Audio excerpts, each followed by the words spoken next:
मैं Bhupesh Pandey eco school BHU Kashi Hindu विश्वविद्यालय वाराणसी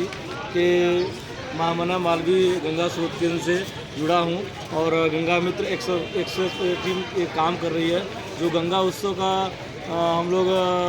गंगा उत्सव कर रहे हैं 2, 3 और 4। तो ये हमारा तीसरा दिन है जो आखिरी दिन है।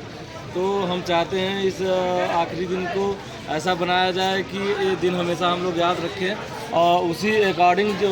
कुछ कलाकार कोने कोने से देश के कोने कोने से आए हुए हैं अपने कला को गंगा के प्रति वो अपने रंग भर के उसको दर्शा रहे हैं कि गंगा के प्रति हमारा क्या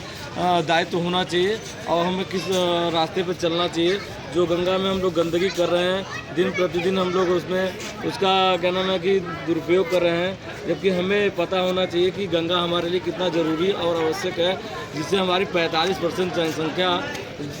यहाँ पे रह रही है। और हम ये भी जानते हैं कि हमारे संस्कारों में जुड़ी है और ये हमारी संस्कृति है जिसको हम माँ गंगा के नाम से जानते हैं। जैसे हम अपने माँ को सम्मान देते हैं इसे भी हमें सम्मान देना चाहिए। इसे अकॉर्डिंग 2 को हम माधवपुर, 3 को BHU के महामना मालवी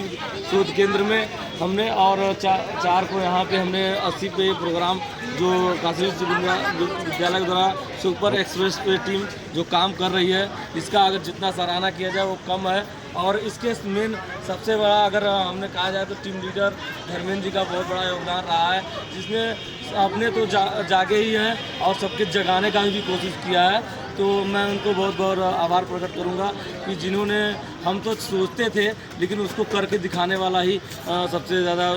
इम्पोर्टेंट है और उन्होंने करके दिखाया है और हमें उस दिशा में चलने का प्रयास किया है। और हम चाहते हैं कि उस दिशा में सभी लोग मिलके और लंबी से लंबी कड़ी बने और इस अभियान को इस विचार में बदलने की कोशिश करें। इसी के